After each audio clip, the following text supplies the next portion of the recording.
Do you ever feel like that it's a struggle to get the sleep that you need? Well, over the past 5 years, I've developed this 5-step plan that's allowed me to get the most consistent sleep I've ever had in my life. And I'm going to take you through these 5 steps so you can unlock your best sleep too. So step 1 is all about setting up your sleep and wake up times. So the way that I plan this is with this timeline. And here we've got waking up, and over here we've got going to sleep. Let's say, for instance, you want to get up at 6 a.m. Naturally, we want to aim for about 8 hours of sleep. So I'm going to put down 10 p.m. when we go to sleep. 10 p.m. But it doesn't just end there, because how long does it take you to go to sleep when you're actually in bed? For me, it could take anywhere between half an hour to an hour. So I'm actually going to mark here 9 p.m. is when we actually get into bed and start trying to go to sleep. But how long does it take you to actually wind down of an evening? How long does it take you to prepare to get into bed? Well, that would be another hour for me. So I'm going to put down 8 p.m. But then let's think about, is there anything you like to do before winding down? Any sort of pre-winding down rituals that you might like to do? So let's mark that down as 7 p.m. So from here, we've booked out the amount of time that we need to actually get to sleep on time. So that would be starting from 7 p.m. And this would be hard booked for me. I can't do anything during this time. And for you, this may vary.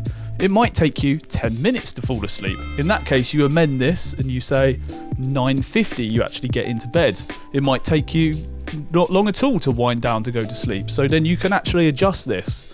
You might have a completely different sleep schedule in mind. And that's the great thing about this timeline, is it's completely adaptable to you. You just work with the times that you want to wake up and go to sleep with. So what about this area? I know a lot of it is probably booked out with work, probably the majority of the day, but there are things that you can do throughout the day to help you get to sleep faster. So that leads me into step 2, which is exercise. If you're not doing some form of exercise throughout the day, you'll probably get into bed at the end of the day and have a lot of energy left over. One of the main things you might notice if this is happening to you is restless leg syndrome. You might feel the need to move your legs around and actually be active while you're lying in bed. And this is a great indicator that you need to do more during the day. Now, the thing is, you might not actually need to do that much exercise throughout the day. It might just be that you need a little bit of a walk. So you go out for a little extended walk and you might find it just that little bit easier to fall asleep that night. But as a bonus, if you're able to get in the gym and lift some weights or do some bodyweight exercises around the home, you'll probably find it easier to sleep tonight. But if it comes time to putting your head on that pillow and you still find that you've got a lot of leftover energy, it's probably time to move on to step 3, which is diet. It might be a case of taking a look at the things that you eat throughout the day and assessing whether they are impacting your sleep. When are you having your caffeine? Are you having coffee just before bed? Well, in that case, the caffeine's probably keeping you up. Are you eating a large influx of sugar before you go to sleep? Maybe you're having a little bit of a chocolate midnight snack. Well, that's bound to have an impact on you trying to go to sleep and contribute to that restless leg syndrome. Did you know it can take about 10 hours for caffeine to clear from your body? So if you're having a coffee just before bed, that's going to be lying in your system for most of the night, keeping you up or maybe even waking you up during the night. You might not even know it. That's why I like to front load my caffeine use to first thing in the morning. This gives me enough time to process most of that caffeine for when it comes time to going to sleep. And since I've front loaded my caffeine to just the morning, I have noticed that it is easier to fall asleep. Another thing to consider isn't just the foods that you are eating, but when are you eating? Are you having a huge meal just before bed? Well, that could be keeping you up too, because your body is busy processing all that food while you're trying to go to sleep. So some people do find success in having large meals earlier in the day and smaller meals towards the end of the day. That's just something for you to experiment with. Another thing to consider is vitamins. If you're not eating a varied diet, you might be deficient in some minerals that actually help you fall asleep. The main one being vitamin B12. Vitamin B12 could be particularly low if you are a vegan, as the main source of vitamin B12 actually comes from eating meat. And the main way that vitamin B12 is going to help you go to sleep is it allows your body to create melatonin, which is the hormone that makes you feel sleepy. So ways that you can easily increase your vitamin B12 intake is eating more animal products such as meat and eggs. But if you are a vegan or a vegetarian, you might want to think about supplementing vitamin B12 in the form of a pill. Another supplement that could help you go to sleep is magnesium biglycinate. Magnesium can help reduce the hormone cortisol in your body, which is the stress hormone, further increasing your production of the sleep hormone melatonin. It could be valuable to experiment taking magnesium just before bed. And just while we're on the topic of supplements, I want to touch upon herbal remedies such as valerian root extract.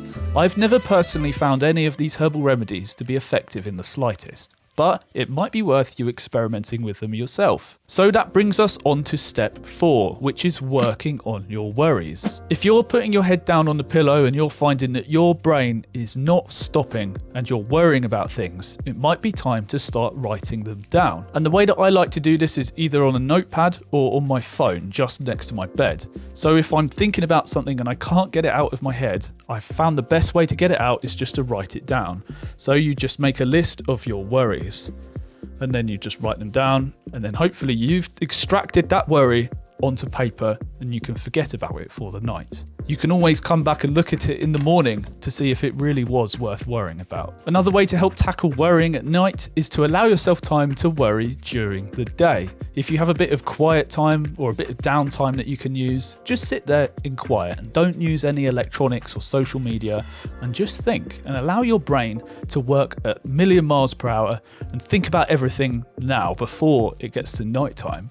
And I have found sometimes when I do this, my thoughts are less fast when I go to sleep. Now, there are 2 things that I've found do help quieten the mind in a very real way just before bed, and one of them is lemon balm tea. I found that having a lemon balm tea about 2 hours before bed helps my mind start slowing down and helping me get ready for sleep. Now, a quick rundown of how lemon balm tea actually works is it encourages the production of GABA, which helps slow the mind down and calm you down, and then you're going to worry less. Another product that I've used is CBD oil, and having a dose of CBD just before you get into bed can also help slow that mind down and help you worry less. Now, while we're on the topic of suppressing worries, I would urge that you avoid using alcohol for this, because alcohol is just going to disrupt your sleep. Yes, you might fall asleep that little bit quicker if you are using alcohol, but you're bound to wake up during the night because it disrupts your sleep. And not only that, but it also dehydrates you. So you're going to wake up really thirsty, or you might even have a headache depending on how much you've drunk,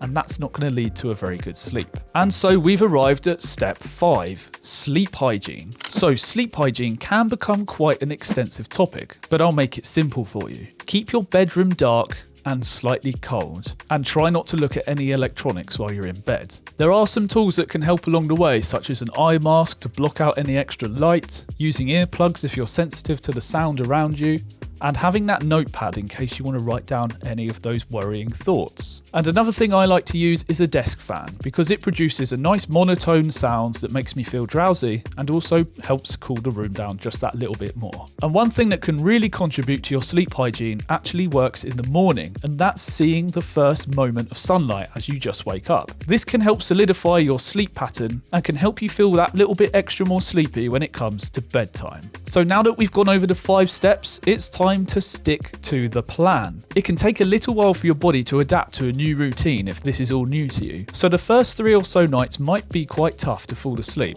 but the more you do it, the easier it will get. And if you are going through a rough patch right now with sleep, just be reassured that things will get better over time. The longer you stick to your plan, the easier it will get and the faster sleep will come. But if sleep is really important to you right now and you want to take some emergency measures, there are some things that you can do. One of the things I like to use is melatonin in the form of a pill. And I like to take a melatonin pill about 1 hour before I go to sleep. And after 1 hour has elapsed, I find that I am very sleepy, and they really do work. But if you're going through an extreme period of stress, melatonin might not cut it, and that's when you might want to get some sleeping pills. Now, there are some you can get over the counter, such as diphenhydramine, and this is known as Nital or Benadryl. Now, I found taking this an hour before you want to go to sleep also works, and I know when it's kicking in because personally I get these little body jerks and I know soon I'm going to fall asleep. A couple of more sleeping pills that you have to get a prescription for is Zopiclone and Zolpidem,